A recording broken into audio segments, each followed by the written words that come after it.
प्यारे बच्चों, आज हम पढ़ेंगे हिंदी पाठ्य पुस्तक से वसंत भाग 2 से 8वां पाठ शाम एक किसान।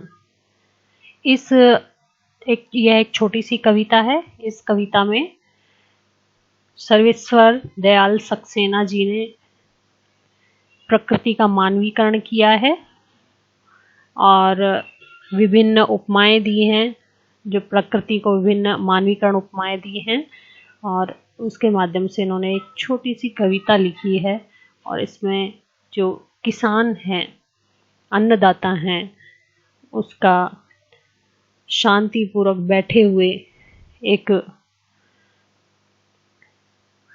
दृश्य खींचा है प्रकृति के माध्यम से। आइए हम पढ़ते हैं इस कविता को। शाम एक किसान। आकाश का साफा बांधकर सूरज की चिलम खींचता बैठा है पहाड़।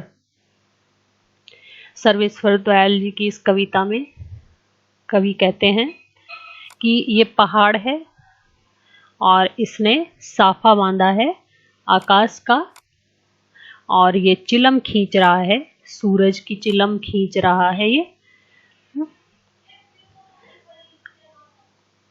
कि आसमान आकाश का साफा बांध सूरज की चिलम खींचता बैठा है पहाड़। घुटनों पर पड़ी है नदी चादर सी। ये नदी निकल रही है और ये पहाड़ पर इस तरह से निकल रही है जैसे ये घुटनों पर चादर पड़ी हो, सफेद चादर पड़ी हो। पास ही दहक रही है पलास के जंगल की अंगीठी। पलास के जंगल हैं, ऐसे लग रहे हैं जैसे ये अंगीठी दहक रही है और सर्दी में ये जो किसान है ये अंगीठी ताप रहा है। अंधकार से दूर पूर्व में सिमटा बैठा है भेड़ों के गल्ले सा। अंधकार से दूर ये पूर्व दिशा में है, ये भेड़ों का झुंड है, ऐसा लग रहा है ये दुबका बैठा है। अचानक बोला मोर। अचानक ये मोर की आवाज आती है, जैसे किसी ने आवाज दी। सुनते हो चिलम औंधी, धुआं उठा, सूरज डूबा और अंधेरा छा गया। इस कविता का भावार्थ देखिए, कवि ने क्या कहना चाहा इसमें। कवि ने किसान के रूप में जाड़े की शाम के प्राकृतिक दृश्य का चित्रण किया है। इस प्राकृतिक दृश्य में पहाड़ बैठे हुए एक किसान की तरह दिखाई दे रहा है।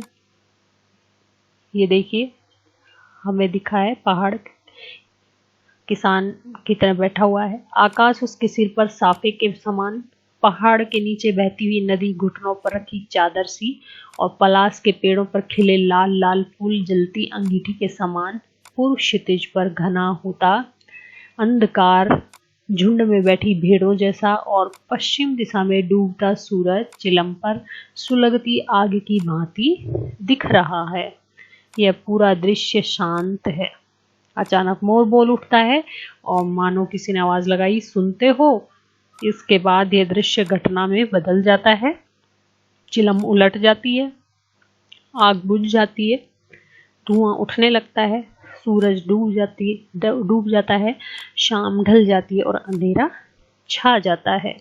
चिलम उलट जाती है मतलब जो सूरज है वो क्षितिज से नीचे चला जाता है और दिखना बंद हो जाता है धीरे धीरे, और आसमान में जो लालिमा की जगह कालापन छाने लगता है और फिर शाम ढल जाती है और धीरे धीरे अंधेरा हो जाता है। ये एक प्रकृति का चित्रण किया है सर्वेश्वर दयाल जी ने।